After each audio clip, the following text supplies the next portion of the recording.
وَنُخَوِّفُهُمْ،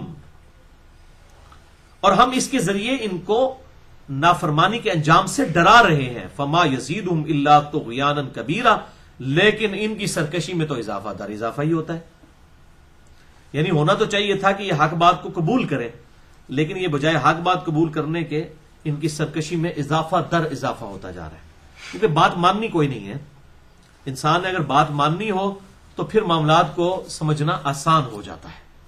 اگر کسی کی نیت ہی نہ ہو ماننے کی، پھر آپ جتنی مرضی اس کو ہدایت کی باتیں بتائیں، وہ الٹا چڑنا شروع کر دیتا ہے. میں آپ کو بالکل حقیقت بات بتا رہا ہوں. اور میں یہ اکثر خصوصاً جو اہل سنت کہلوانے والے تینوں گروہ ہیں، بریلوی، دیوبندی یا اہل حدیث، میں خصوصاً ان سے گلا شکوہ اس حوالے سے کرتا ہوں کہ بھائی آپ نے جب مان لیا کہ ہماری بیسک کتابیں قرآن ہے، صحیح بخاری ہے، صحیح مسلم ہے، تو اب آپ کو کیا تکلیف ہے؟ آپ ایک طرف اہل سنت ہونے کا دعویٰ کریں، پھر آپ سے پوچھیں کہ آپ کی کتابیں کون سی ہیں، تو کہتے ہیں قرآن، بخاری، مسلم. اگر اسی میں سے آپ کو کوئی ایسی بات بتا دیجیے جو آپ کے مکتب فکر سے ٹکراتی ہے، پھر آپ کہتے ہیں یہ پتہ نہیں کیڑی گلاں کرتا ہے. چلے اگر ہم نے کوئی ایسی بات آپ کو بتائیں جو آپ کی کتابوں میں نہ لکھی ہو، پھر تو آپ کہیں گے جی علی نے گھر بیٹھ کے کوئی بات بنا لی ہے. تو آپ کا بالکل جینون اعتراض بنتا ہے. میں اس کو انڈورس کرتا ہوں، واقعی ایسا ہونا چاہیے. لیکن جب جن کتابوں پہ آپ کا ناز ہے، یہاں میرے پاس کچھ بریلوی آئے، آج سے 4-5 سال پہلے کی بات ہے، کہنے لگے جی ہمیں آپ پہ اعتراض ہے، آپ اہل سنت لکھتے ہیں. اہل سنت تو ہم ہیں. دیکھیں، میں نے کہا جناب ابھی چیک کر لیتے ہیں اہل سنت کون ہے. 2 منٹ میں ٹیسٹر لگاتے ہیں، آپ کے بھی اہل سنیت باہر آ جائے گی، میری بھی سنیت باہر آ جائے گی. کہتا ہے جی کیسے؟ میں نے کہا جی اہل سنت کی بنیادی کتابیں کون سی ہیں؟ کہتا ہے جی قرآن ہے، بخاری ہے، مسلم ہے. تو میں نے عثمان بھائی کو کیا، میں کہا تو پڑھو نا ذرا بخاری مسلم، میں انہیں چیک کرنا، ٹیسٹر لانا انہوں کہ بخاری مسلم نو مندے ہیں کہ نہیں. میں کہا بخاری مسلم اسی لے کے آنے ہو، تو بخاری مسلم لے کے آتے ہیں. میں بھی آپ کے سامنے 2 رکعتیں پڑھتا ہوں اور آپ میرے سامنے 2 رکعتیں پڑھیں. اس کے بعد ہم چیک کریں گے کہ کس نے اس طریقے پہ نماز پڑھی ہے جو بخاری اور مسلم میں لکھا ہوا ہے.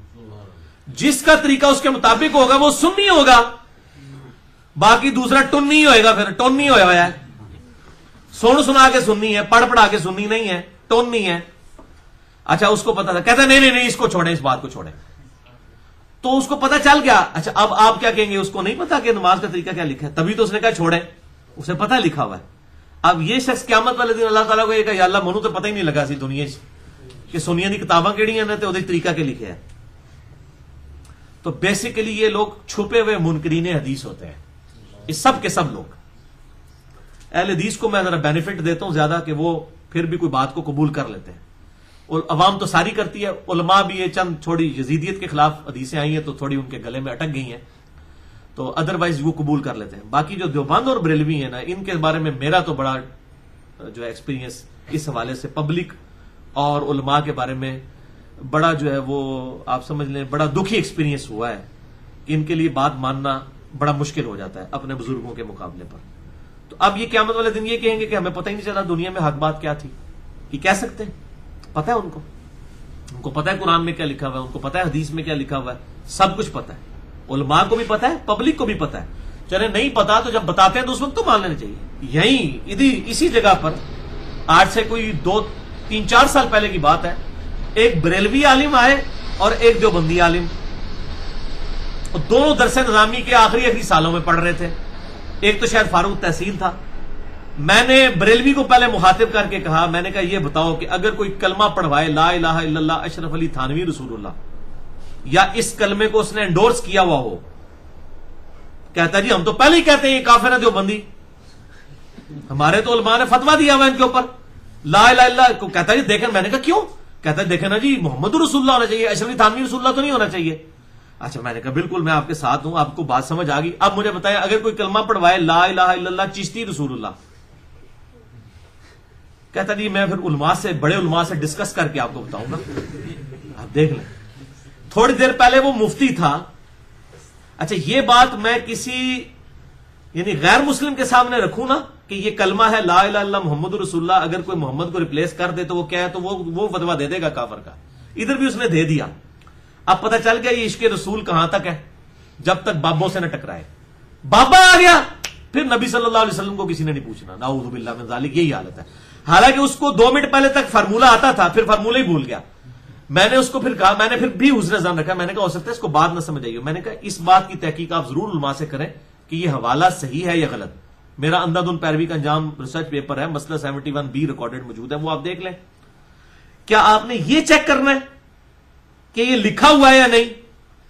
اگر یہ چیک کرنا ہے تو ہم اس طرح کرتے ہیں, for the sake of argument یہ کہہ دیتے ہیں کہ واقعی لکھا ہوا ہے, لکھے ہوئے پہ آپ فتوا دے دیں, نہ لکھا ہوا تو آپ کے بزرگ فارغ ہے.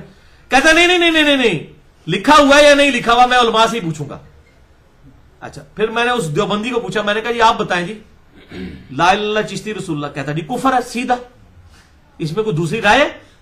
اور میں نے کہا یہ جو لا الہ الا اللہ اشرف علی تھانوی رسول اللہ آپ کے روحانی ابا جی نے پڑھوایا ہے, کہتے جی یہ آپ کو سمجھ نہیں آیا, یہ معرفت کی بات ہے جی, خواب کی بات. اور میں نے کہا خدا کے لیے خواب کی بات نہیں ہے, اس میں ہے کہ میں بیداری میں بھی پڑھ رہا ہوں, ان کا مرید کہتا ہے. اور پھر وہ خط لکھتے ہیں, اشرف تھانوی صاحب کہتے ہیں کوئی نہیں, چاہے خواب میں پڑھا یا بیداری میں تسلی ہے, تو نے میرے نام کا کلمہ اس لیے پڑھا کہ اس بات کا ثبوت ہے کہ میں نبی صلی اللہ علیہ وسلم کا متبع سنت ہوں. نعوذ باللہ. اب جو حضرت ابوبکر صدیق کے ہاتھ پر بیعت کرتا تھا تو کیا ابوبکر صدیق یہ کہتے تھے کہ تو پہلے کلمہ پڑھ لا الہ الا اللہ ابو بکر رسول اللہ, تاکہ کنفرم ہو جائے کہ میں خلیفۃ الرسول ہوں؟ نعوذ باللہ. اچھا, اب پبلک جو ہے وہ پھر بھی یہ بات حق قبول کر لیتی ہے, لیکن علماء جو ہے وہ قبول نہیں کرتے. اس لیے میں اپنے بھائیوں سے ریکویسٹ کرتا ہوں, خدا کے لیے کوئی مولوی میرے پاس نہ لے کے رہ کرے, کیونکہ یہ بیونڈ ریپیئر ہے. میں نے مولویوں کے بارے میں کنکلوڈ کر لیا ہوا ہے کہ یہ بیونڈ ریپیئر ہے. اس کی وجہ یہ ہے کہ ان کی روٹی روزی دین کے ساتھ جڑی ہوئی ہے. ایک بریلوی, ایک دیوبندی کبھی بھی آپ کو جمعے کے خطبے میں بخاری مسلم سے نماز کا طریقہ نہیں پڑھ کے سنا سکتا, کبھی نہیں سنا سکتا. اس کو اگلے دن مسجد کمیٹی نے فارغ کر دینا, اور اس طرح کی مثالیں ہمارے سامنے موجود ہیں, لوگوں کو فارغ کیا ہوا ہے. انہوں نے کہا یہ کہ جناب آپ کام کر رہے ہیں. اسی طریقے سے اگر آپ ایک اہل حدیث سے یہ ایکسپیکٹ کریں کہ وہ پگڑی اور ٹوپی کے فضائل پہ کچھ جمعے کا خطبہ دے دے, نہیں دے گا. انڈیویجلی وہ پوچھ لے کہ کہا نہیں مننے آسی, ان کو جمعہ پڑھا کر نہیں ضروری نہیں ہے. ضروری اس واسطے نہیں ہے کہ بھائی جس قوم کی وہ امامت کر رہا ہے اس میں سارے ننگے سر کھڑے ہیں. اگر جمعہ پڑھائے گا تو اگلے جو پھر رہے گا وہ کہے گا جی آج تو تسی جناب مولوی صاحب بریلویاں نہیں گلاں کیتیاں نے, وہ پھر انہوں نے نظر نہیں آنا کہ بخاری مسلم کی حدیث ہے. اسی طریقے سے ایک شیعہ جو ہے وہ ایک رافضی, وہ کبھی بھی یہ پبلک کو یہ بات نہیں بتا سکتا کہ انیشلی جو شیعان علی کا شیعان معاویہ سے اختلاف تھا وہ ممبروں پر حضرت علی پہ لعنت کرنے کی وجہ سے تھا. تو دیکھو یار, ہم نے اس وقت تو ان سے ٹکر لی تھی کہ علی پر لعنت کرتے ہیں, اور آج ہم خود ابو بکر عمر پہ لعنت کر کے معاویہ کی اس طریقے کو جاری کر رہے ہیں. یہ ہم کون سی علی سے محبت کر رہے ہیں؟ یہ تو معاویہ کے طریقے پہ چل رہے ہیں. تو آپ کا کیا خیال ہے کہ وہ اگلے ہفتے تک رہ سکتا ہے اپنی اس سیٹ کے اوپر؟ کبھی بھی نہیں رہ سکتا, وہ کبھی بھی نہیں یہ بات کہہ سکتا. تو یہ لوگوں کے مفادات وابستہ ہوتے ہیں. اس لیے مولویوں کو, مجھے انڈیا سے بھی, امریکہ سے بھی, یورپ سے بھی ای میلز آتی ہیں. لوگ اتنے بےچارے بولے ہیں, بےچارے سیدھے سیدھے لوگ ہیں, وہ بڑے شرافت کے ساتھ حدیثیں اٹھا کے علماء کے پاس چلے جاتے ہیں, پھر منو ای میلز کرتے رہتے ہیں, میرے جناب سر کھاندے نے جی ہم لے کے گئے ہیں تو وہ آگے سے عالم مان ہی نہیں تھا. میں نے کہا بھائی تمہیں کہنے کیا مولوی دے جناب منہ جا کے ہاتھ دے دو, سیدھی جی گل ہے, وہ تو دندی وٹ لے گا تمہیں, سیدھی جی گل ہے. ہاں, سورۃ الاعراف کی آیت نمبر 176 ہے, سورۃ الاعراف آیت نمبر 176, کہ اللہ تعالیٰ نے علماء سو کی مثال کتے کے ساتھ دی ہے. بلعام بن بورا یہودی عالم تھا, حضرت موسیٰ علیہ السلام کے مخالف کھڑا ہو گیا, یہودی عالم تھا, اللہ کا ماننے والا تھا. تو اللہ تعالیٰ نے فرمایا کہ پھر ہم نے اس کو جو ہے وہ ذلیل و خوار کر دیا, اور اس کی مثال کتے کی سی ہے کہ چاہے اسے کوئی چیز ملے تب بھی وہ زبان ہانپتا رہتا ہے, نہ ملے تب بھی زبان باہر لٹکتی رہتی ہے, دنیا کی لالچ کی وجہ سے. دنیا کا کتا وہ بن گیا تھا نا بیسیکلی. ادھر بھی علماء کا یہی حال ہوتا ہے کہ دنیا کے کتے بن جاتے ہیں.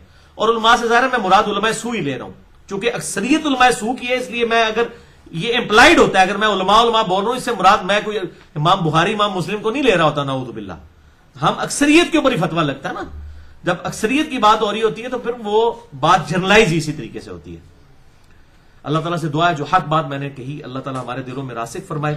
اگر جذبات میں میرے منہ سے کوئی غلط بات نکل گئی تو اللہ تعالیٰ ہمارے دلوں سے معاف کر دے. ہمیں کتاب و سنت کی تعلیمات پر عمل کر کے دوسرے بھائیوں تک پہنچانے کی توفیق عطا فرمائے. سبحانک اللہم و بحمدک اشہد ان لا الہ الا انت استغفرک و اتوب الیک وما علینا الا البلاغ المبین.